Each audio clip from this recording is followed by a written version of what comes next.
I hope this camera's working. Excuse me. Have some problems with it. Got a mess right here. Had a bunch of friends come over. The guys that I took fishing and they wanted to play with the antler collection. Okay. I am here for another 5 hours. Got home last night. And I retrieved the SD card from the boat. My friend just didn't see it when I asked him to grab it on his way home. And what's confusing is that this handful of days is with the wildlife biologists. I drop them off the island, I'd get up at the boat offshore and I'd sit there. Oh, maybe I'll get some more voices heard. And as a result, that SD card on the GoPro loaded up to I don't know how many clips. What was that, over a week ago? And then I managed to make one video on my phone on the boat, got enough Wi-Fi, and I delivered one to here. Came home, made some more videos. I forgot to bring that SD card home.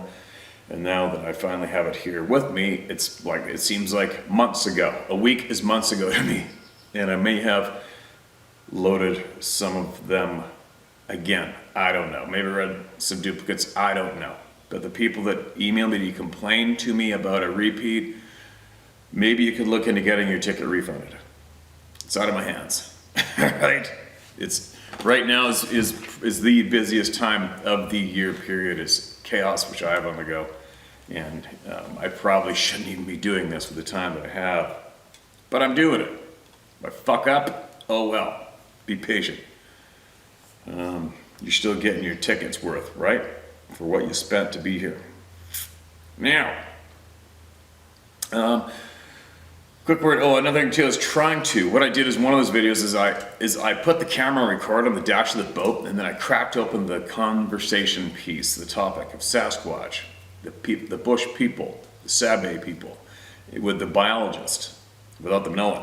And then I was just trying to edit that up real quick, such a 12-minute video, and then I could at least deliver it to all of you to give you an example of how I actually bring up the topic, and what the results are, what the reactions are, and the input fed back. And I don't know why I had to do the blur the face out feature on the editing program. I had to go to YouTube and learn how to do it. The program I have, put it on there. For some reason, as soon as the edit program gets to that frame where the blur comes in, it stops exporting the video so I can share it with you. I don't know why. I just about pulled all my hair out a minute ago and I'm frustrated. Hopefully I can deliver that video before I leave. If not, I guess I'll have to do it when I get back. So, what else can I share with you guys? Just yesterday I was at a store owned by a local First Nations band, and a young guy came in with a Bigfoot hoodie on, Bigfoot all over it. And he's in the store and I just brought him, hey, ever seen one of those things? Yeah. He goes, Steve, right? And I'm like, yeah, man. Introduced himself, friendly guy. And this is what he relayed to me. And coincidentally, the only other two people in that whole store was him, a customer, and the girl working on the till. Another First Nations lady from nearby us right here. And just to give you guys an example of when you bring up that topic in the public, as a matter of fact, speaking to people of the respect, this is the feedback that I got. So first I started talking to him, and he'd seen these beings 4 different times, and 1, 2, 3 times was within a quarter of a mile where I made all my steelhead videos this winter. Right where Sarah heard voices but not speaking English as well, when I had her steelhead fishing with me in the same place. And he just told me of one place on the river, on the rapids, driving home, and there was one just standing there looking at him. So it was reddish, black, and gray mixed in his hair, just standing there looking at him. Another time hunting within a quarter mile there, he saw another one standing there looking at him. And another time, him and a friend were hunting not too far from there, and a rock flew out and landed on the road by him. And then his friend came over, and then another rock landed exactly right between them from the bushes. And he had, I think he had 4 or 5 experiences to share with me, openly, matter of fact, and we all kind of laughed with each other about how people will not talk about it, don't want to acknowledge it. Then, the young lady behind the counter, super nice, kind girl, her and Sarah always talk, and I asked her, you seen one too? She goes, oh yeah, everybody has. And she was at I don't know if you remember in one of my videos back in the wintertime, there's a lake I stopped at first light, and the water was dead flat. And that lake is about a quarter mile above those huge waterfalls that I put in videos where I fish at the bottom there, and it felt vulnerable down there a few times too. But anyway, her and her boyfriend were picking moss on the other side of that lake in that steep timbers hill there. And she said all of a sudden she just felt, she felt her body going vroom. She described it as from the feet up. Oh my God, it's time to go, it's time to go. And her boyfriend didn't understand. She's like, I'm out of here. Coming or not, I'm leaving now. And she said she basically ran to the boat and got in the boat, and he was up to his waist in the water trying to catch up to her, get in the boat. And gosh, I heard so many stories, I can't remember exactly where she was. She saw one, like she's seen them twice or more times. And everything too, I enjoy the delivery because it's a matter of fact, like it should be. And it's interesting to me. But I guess I thought I'd mention that, just to let you guys know how common it is. How common this is. It's absolutely ridiculous how common it is. I absolutely enjoy talking to friendly people who are not scared, and they speak of the truth of this the truths of this planet that they know as a matter of fact delivery. Love it. So that just happened yesterday. It's fresh in the brain. And while I'm here, I'm going to go to the top of the list again because I don't know why or how I'm getting duplicate emails. I do know how. It's from all of you sending me in the same email. I don't know how many times you do it. And obviously this is the result, is me reading them more than once, which is a bit of a pain in the ass. It's a little unfair to the people who need to be heard, and they're patiently waiting to be heard. So think about that, you guys. When you send an email to me, just don't do it. Don't do it 2 or 3 times or 4 times to all the different email addresses you can find, because it's really screwing me up, all right? And it's putting people's voices way back in the lineup. It's not fair. Anyway, yeah, I'm a little impatient right now because I got no time and I'm very underslept. I'm working my ass off out there. And I'll get through it though. I'll get through this time as I'm reading live from the communist country, Canada. Now, let's get on with it. Here's the people. More important voices than mine. This is the title, I Have to Share This Truth. I want to assure you, as you read this, there will be nothing stated that could risk your channel being banned. I have 2 encounters after this first part that I must share with you as a brother in this fight for our truth and our freedom. All right, man, let's get into it. The world is controlled by a private banking cabal, and the history we have all been taught about World War II is critical to our enslavement. Think along the lines of boiling the lobster slowly so it doesn't jump out of the pot. When it comes to these elites executing their plans in such a way that they will not foster an open rebellion from the people, my hope they are slipping. Mine too. The critical element of the New World Order being possible to these people is the fall of the West and its homogenized nations that can effectively put up any eventual resistance movement. Think about it. Traitor European nobility and that highly mobilized religious/racial group, I will not name here, are the stakeholders of this plan. The one world government and the creation of a dumbed-down slave race that can be controlled easily. You mean a population that can be manipulated to argue what if a woman is a woman or a man? As an example, an easy one. Now really think about it. Where is all the immigration coming from and where are they being shuttled to? You see it, I see it, we all see it. The media celebrating it daily. The fall of the West and its people. Really think about it. These are the people they feel it's time to break up and dwindle into an extreme minority on the earth, just like the North American Indian in a way. In their mind, our time is up. We are too capable, and now that the world is in their hands, to prevent any resistance to the domination, a much dumber and more controllable and less capable people are needed. In regards to keeping your channel safe, I will not directly name who I'm speaking of because this information will destroy your channel fast. But I know your heart and your spirit is of the pure flame/essence. I know the lion doesn't care. Where deceit and lies of the laughing hyenas are found, the lion busts in, breaks the cowards into pieces. This fight will be an intergenerational one, and to the likes of those overseas. Find Europa, The Last Battle. Find it, watch it. The first part of the doc is crucial to understanding the culprit of this Western degeneration. Like I said, it's been a long, slow game. Excuse me, and we've all been victims to its mass mind influence and propaganda for generations. It runs deep and overwhelming when you think about it. I've seen the... Okay, now he's going to move on to his encounters, I guess. Thanks for the email, thanks for the input, it's appreciated. For the rest of the audience here, take from it what you will, leave it, right? We are about truth, and people have various slices of truth to deliver here to all of you. I've seen the Sabe twice. Once it was a young one and a grown balding male. They're like wisps in the wind and just blow through the woods totally unnoticed. They look like giant primitive men from Papua New Guinea with wispy orangutan red hair.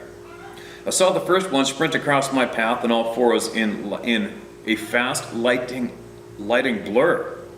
I couldn't make out what it was until I found myself in the Club of No Return years later. I had no head at the side profile. It had no head at the side profile. I could see absolutely no head on this thing. The same day I was witnessing rocks rolling in front of my path once or twice. No noises heard. Had a very creepy feeling of being watched that evening, setting up camp. I built a blind, then fell asleep. I built and blind, then fell asleep. One time I was walking through the woods behind my parents' house and heard something pacing me. I feel the uneasiness of being watched. I scream into the woods with a guttural fighting tone and resume my trek. A pine cone pegs me in the back of my head. I spin around on a dime, and hiking stick like I was just zapped by someone and was angry. Nothing. Still just feeling watched. Not long after that, I upped the trek into a jog. LOL. Still, this time I never knew about hairy man. I saw a tree sign and a massive structure that day and thought children did the sign, but I could not, for the life of me, explain a log pile up like you see on a river, just chilling against a big rock face. One time at my buddy's cabin, I was about to fall asleep in the back room, and I felt like I was all of a sudden being sized up, like I was in a freaking jail or something. I didn't understand why I felt this way, so I grabbed my AR and held it over my stomach before I eventually put it off me and fell asleep. Wow. Now knowing what I know, I'm positive one was glaring at me through that window that night. That feeling alone made that memory indelible until years later when I could explain it. The second time I actually saw one, I was an active believer by listening to the people's testimonies on this topic for many months prior. I was still piecing together what they were in my mind, still not having a good clear visual. In this encounter, I was definitely placed on pause by infrasound. I was wide awake, looking out my tent door at a red blur by a large tree. I was laying down on my cot seeing this. I thought to myself, it's just a branch with dead pine needles. This was early hours of the morning. I was about to shut my eyes again, and the effing pine branch dipped behind the tree. I'm in the middle of keeping myself awake and holding my eyes half open when this amazing creature walks out from behind the tree like a guy just minding his own business with long red rocker hair and balding. His dark gray skin, the orangutan red fine blurryish hair. It had the basketball player body type. It looked just like a ripped black tribal guy from the Spice Islands, body-wise, just taller and bigger. I tried hooting at him, but it was like my voice box was paralyzed. I was excited and freaking out in my head, trying to perk all the way back up, slowly drifting back into sleep, as well as dealing with infrasound, no doubt, LOL. Because as soon as he passed my tent door view, I was all the way there, so to speak. I just laid there questioning what I just experienced. Something told me to just stay there. About 20 minutes later, I called out to a friend there with me in another tent if he heard someone walk around earlier and if he heard me making any sounds, and he said he didn't. Me and the same friend heard this Sabe whistle to us one time when we were arguing at camp. Totally make your pulse pause and blood chill, LOL. We heard branches snapping and falling in perfect weather at night regularly and wood knocks. Those things watched us all the time out there. I could swear I saw a low set of eyes and a high set of eyes, barely self-illuminated and greenish, watching me get ready for bed one night. I jokingly waved at them. LOL. I think the scariest thing that's happened to me though was this one time on the same property. I couldn't find my cell phone for the life of me. All I had was a lighter for light and I couldn't find it anywhere. I was very pissed off and proceeded to scream extremely pissed offedly and angrily at the world around me. After a few of those outbursts, I heard a whack, whack, whack, whack, whack. I go silent and grab a stick, saying nothing, and do it back. I absolutely yell no more, get in my sleeping bag, and I fall asleep. LOL. The next morning, I found my phone under my sleeping bag. I was pretty certain I'd already checked there. I think they were messing with me. Maybe. I may have just misplaced it. Anyway, that's it, Steve. We are brothers and I don't even know you, but we have people to protect and many nations to save. All nations, all races, all people deserve to be released from their captivity to lead sovereign existences of their own. Much like what you have read before. To these people, it's all about control of labor. Thanks, Steve. God is with us. All right, man. Appreciate your time. Make sure you email us back, as usual, right? You get any knowledge that we need, all right? Any kind of a heads up for anything that you think will help the people. That's what we need here, all right? And welcome to the Club of No Return. Then a quick note, while I was reading that, it reminded me of, my inbox was gang blasted with people emailing me in, I think it was originally a Facebook post or something, of a guy who claimed to be in remote British Columbia and found a skull in a mud pile. And a lot of people felt I needed to see this. So, I will let you all know that I looked at it, and I looked into him, and it took me about probably 3.5 seconds to realize that it's, for me, my gut instincts told me absolute gimmick.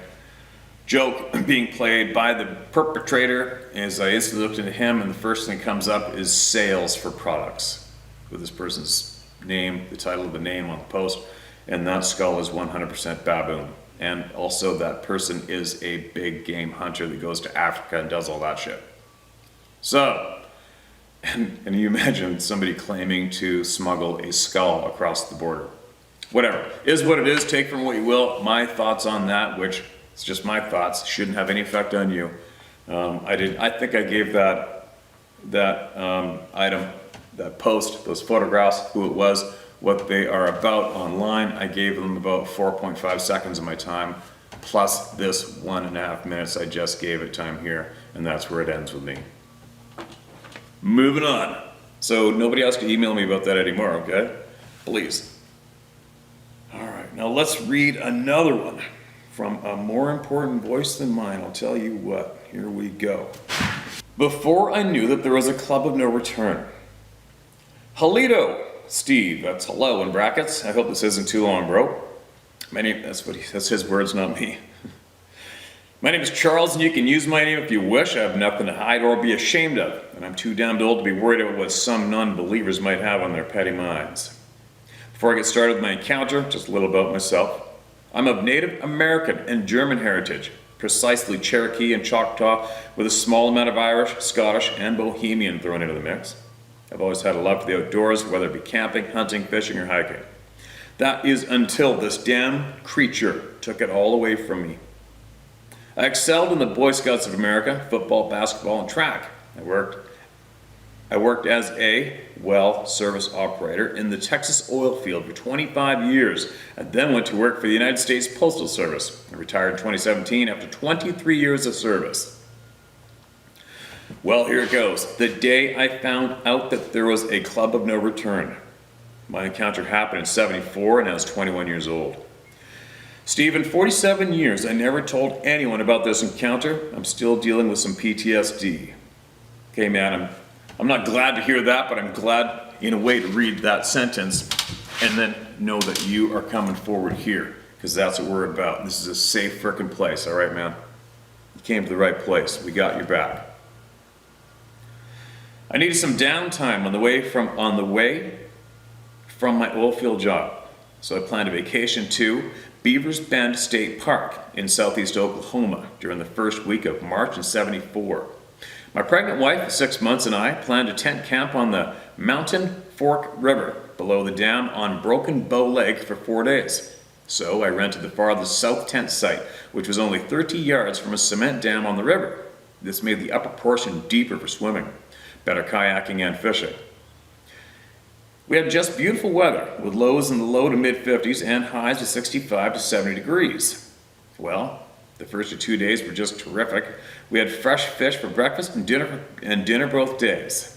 Now in the morning of the third day, I got up at 5 a.m., made a pot of coffee, had 1 cup, and then grabbed my tackle box, rod and reel, and a 5-gallon bucket to put my catch in. I then walked down to the cement dam where I'd fished the first 2 days with not a problem. 1. Dog's barking. It's not good. This morning I had about an 8-mile-per-hour breeze blowing in my face from the southeast. The sun was just starting to rise when I made my first cast using an inline single spinner 1-ounce lure I called a Schuster lure, white with black dots and a white horsehair skirt over a barbless treble hook. After fishing for about 25 minutes, I had a 3-pound smallmouth bass and 2 rainbow trout of about 2 pounds each. I planned on catching 1 more fish and then I'd call it quits. I went to make another cast and my lure hung up on what I thought was a tree limb. So I turned looking up to see where my lure had caught the limb, and then, damn, all I could see was a wall of cinnamon brown hair about 4 feet from me. Oh my God. My lure had hung up on the upper left chest of something that I didn't know existed. No way. It was at least 10 to 11 feet tall, 5 foot wide across the shoulders, and at least 1,000 to 1,100 pounds. Its biceps were as big as my waist, and I had a 32-inch waist. My eyes moved up to his face. It had a conical head. The eyes were as big as a Coke can and red. It was looking down at me and snarling. His teeth were as big as a horse's and had only slightly pronounced eye teeth. His head looked 2.5 times the size of mine. I could not move. I could feel and hear a very low growl that seemed to rattle my bones with a pressure all over my body that I can't explain. At this moment, I truly believed that my life was over, Steve. I couldn't speak or scream, but I remember thinking, oh my God, I'm so sorry for hurting you. Then, like turning off a light switch, everything went black. I evidently passed out. I believe that was about 6:30 a.m. When I woke up, my watch read 7 a.m. I felt so drained of energy and I had a terrible headache. I sat up, looking around, and saw that my tackle box had been smashed flat. My rod was broken into 4 pieces, and the 3 fish that I had caught were taken out of my bucket. After regaining my composure, I found 2 footprints where the effing huge beast had been standing. I had a measuring tape, so I measured both prints at 22.5 inches long, 10 inches across the ball of the foot, and 6 inches across the heel. Damn, I'd never seen a footprint that huge. Then I had to get the hell away from there. I picked up all my crushed and broken fishing equipment and carried all of it to a trash bin. I walked back to camp, poured myself another cup of coffee, and waited for my wife to get up out of bed. I poured her a cup of coffee and she asked, "How was the fishing this morning?" Well, I told her that during the night someone had came into our camp and taken all of my fishing gear. Oh, she was pissed. Well, that was way better than me trying to explain what I had actually seen and what transpired down at the river. Damn it, I was feeling very lucky to still be breathing. So I had 1 more cup of coffee and then told my wife that I wasn't feeling quite up to par and that I was just ready to go home. You know, Steve, from the first time I watched you reading and or fishing down by that beautiful river, all my subconscious hell came rushing back and had me praying that you'd be okay. You know, I can't help but believe that this creature had been watching me catch fish and wanted my fish. To this day, I still can't believe how that son of a bitch snuck up behind me. Since that day, I've given away most of my fishing gear. Only within the last couple of years have I had interest in finding out more about what took my love of the outdoors. Steve, like I've said, I've been watching your videos for about a year now, and every time I've seen you talking and fishing a river, well, it just brings back thoughts of my ordeal, but it seems to be getting a little better every day, bro. Steve, you're damn good, man, and I pray that your 6 will always be clear, bro. You know, God's got your back. P.S. This info will just be for you. Got you, man. Appreciate it. I got you. I got the number. I got it all, and I won't lose it, and I'll keep it, all right? And I'm super stoked and glad that you came here and shared that and quit harboring it.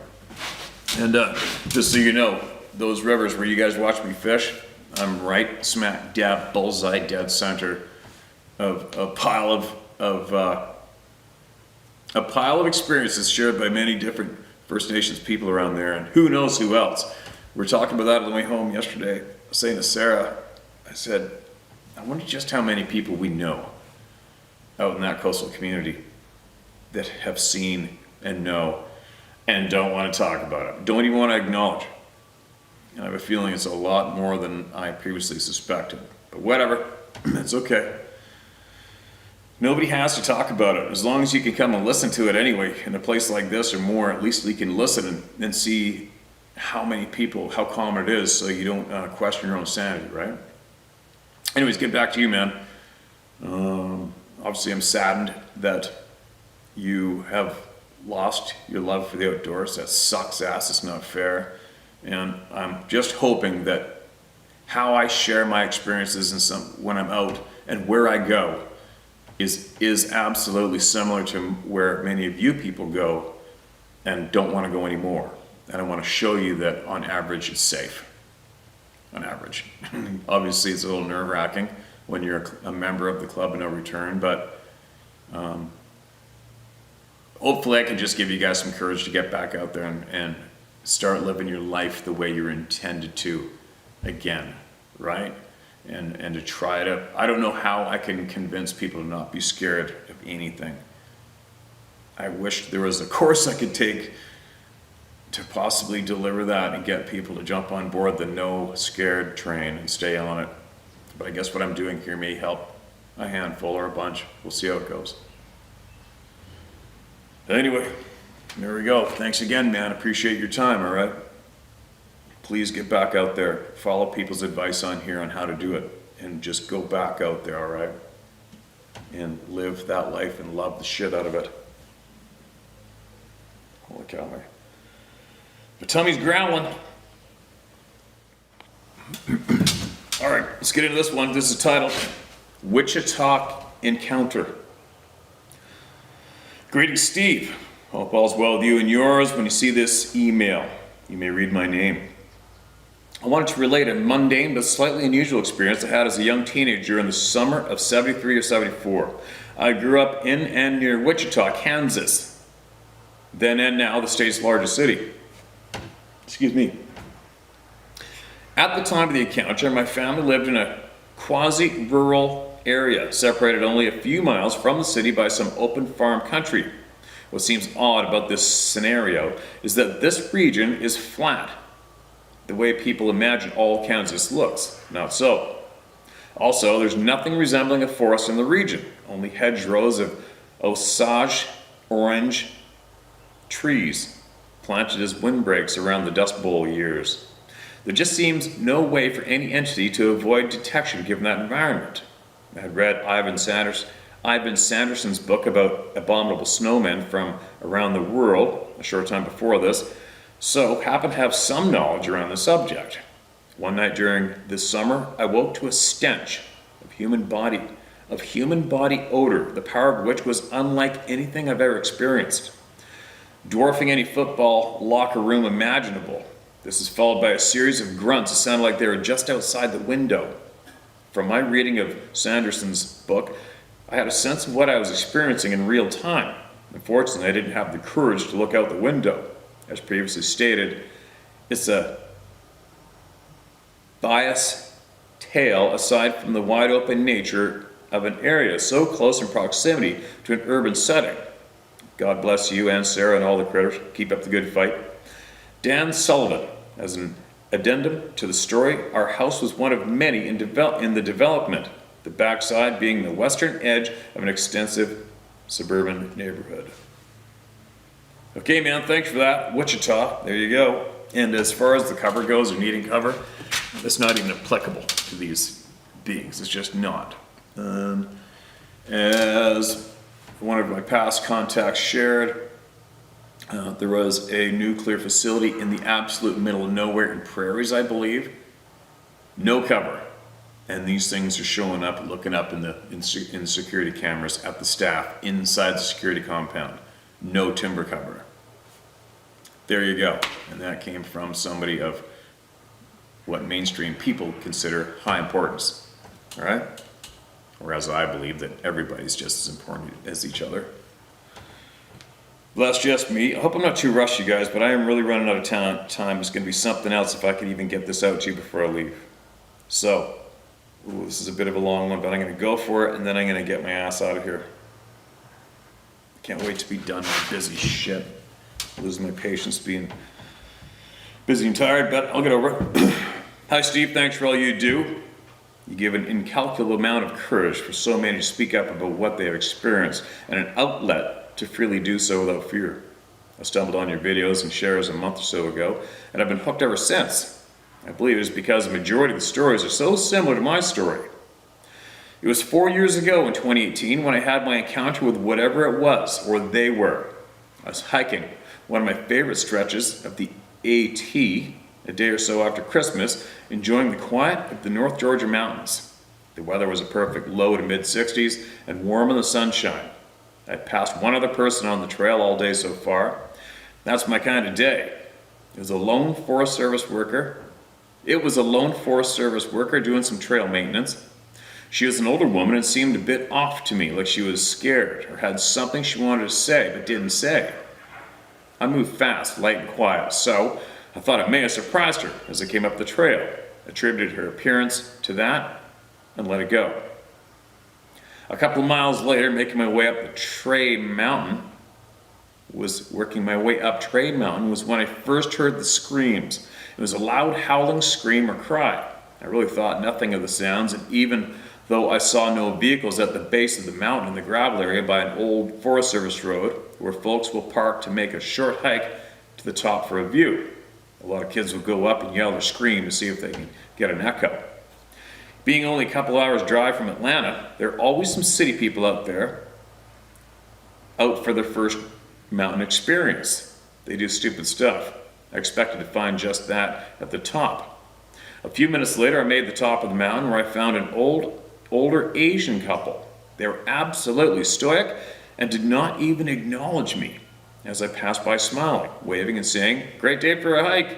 I found that strange and thought they must have been praying or mourning a lost loved one or something like that. I'd attributed the screams to them as they appeared okay but weird nonetheless. Maybe they were stoned, I thought to myself. On the way down the other side of the mountain towards the shelter, I noticed the woods were extremely quiet. It was a day or two after Christmas, so most of the small critters that make noise were not out, or at least that is how I made myself feel better about the silence in hindsight. I also noticed I could hear and feel a rhythmic thumping. I really did not think much about that either. It was background noise to me. Living in a noisy suburb of Atlanta, you get used to noise and tune it out. I kept on moving fast and quiet towards the shelter. The noise began to get louder as I did, and I thought, man, I was moving fast up that mountain. I can feel and hear my own heart in my head. I made it to the shelter where I had planned to eat some lunch. The whole time I sat there eating and having a cup of coffee, I could hear the thumping. I noticed I could also feel it in the ground. It was a quick thump, followed by several very rapid, equally audible and hard thumps, as though something very heavy was dropped and bounced a few times. The woods were eerily quiet otherwise. I'm not much of a believer, or never considered myself as such. I've always believed there is some rational explanation for any strange noise or sound. So, in my mind, this thumping must have been machinery somewhere nearby, or something to that effect. There's a really reliable spring on the back side of the shelter where the old shelter once was, and it is a very popular spot for hikers to refill their water. Even in the dry months, this spring is flowing clear. I was pumping my water when it hit me, that feeling I was being watched. I'm not easily spooked, and I've spent many days, nights, and weeks alone in the woods. It is truly my happy place. I also don't spook easily, as I'm always packing a pistol and have many years of weapons and tactics training from a former life. There's not much in this world I'm afraid of. I paused my water pumping and for a moment and retrieved my .40 cal pistol from my pack along with an extra mag, just in case my gut was right. It's about this time I realized this rhythmic thumping I'd been hearing was much closer and louder than before. I could feel it in the ground. I could see it in the water I was pumping from. I could also hear the top of one tree in particular as though it was being struck really hard at the base, and the tree top with the dry leaves still hanging, reverberating the vibrations. The base of the tree is just below sight, about 60 yards off a ridge from my location. I realized that the noise was not machinery and could not possibly be, as there is nothing around this area. No roads, no buildings, no civilization of any type for many miles. I realized this noise was not background noise at all. I don't know of anything in nature that can create that kind of noise with that intensity. Anything in the wild that could create this noise and vibration would not be stopped easily with a 180 grain .40 cal hollow point either. That was the moment the other feelings and emotions hit me. The mixture of sadness, fear, anger, loneliness, hate, general disgust, and many other emotions was staggering. It was a feeling I've never felt before. A rush of emotions and feelings that still shakes me to the core as I write today. I never spoke of that aspect of the encounter and have only told a couple of close friends about the encounter at all for fear of ridicule. And that fear was not unwarranted, as there have been many jokes, but I let it roll off as always. After all, people who get spooked in the woods are either pansies or crazy Bigfoot storytellers, right? So I kept all this to myself for the most part until now. I finished up my water refill and packed up my kit, but kept my pistol handy just in case whatever this was decided to become an imminent threat. I made my way up the mountain back to the shelter and kept on moving as I could still hear and feel the thumping.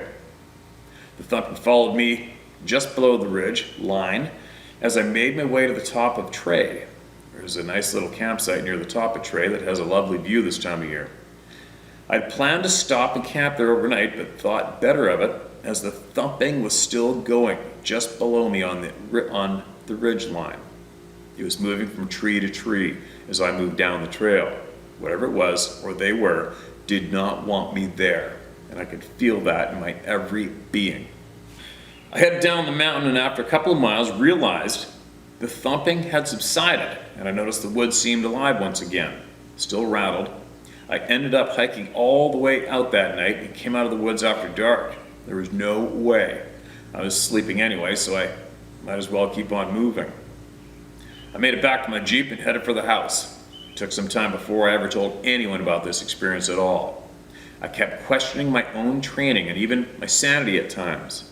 I kept replaying it over in my head for years. Still today, this burning desire to explain away what it was I heard, saw, and felt that day. I've been back to the mountain many times since, looking for any explanation, but to no avail. I believe it is a commonality that all of us who have had an encounter have, that need for an explanation or answers. Another commonality those of us seem to have is many unexpected life changes after the experience.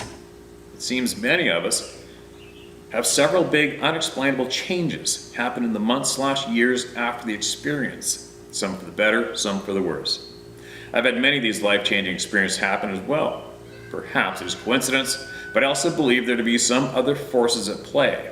I think this is why others refer to us as believers. Feel free to share my story, but for now, I'd rather remain anonymous at this time. Okay, man, I got you, no problem. As long as you share, we're all good.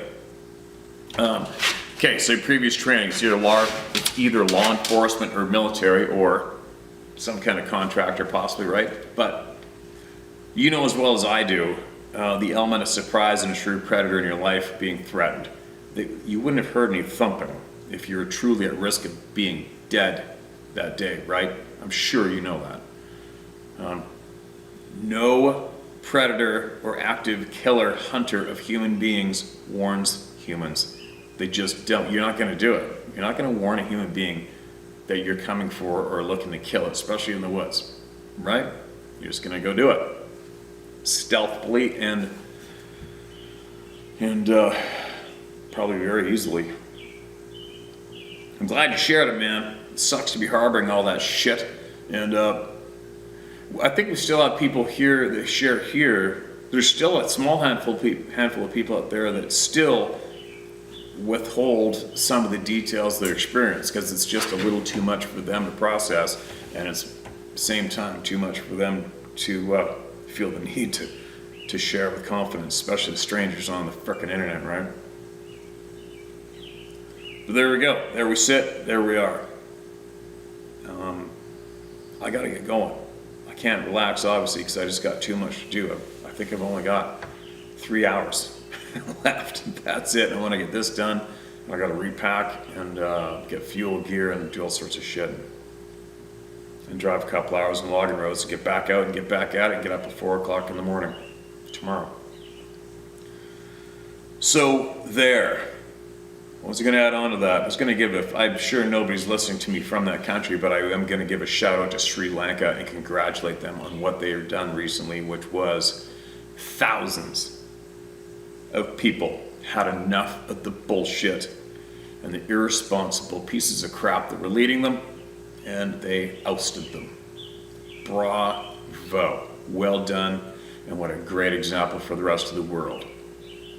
That's what I'm going to leave on, and to never, ever comply. Later.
Mm-hmm.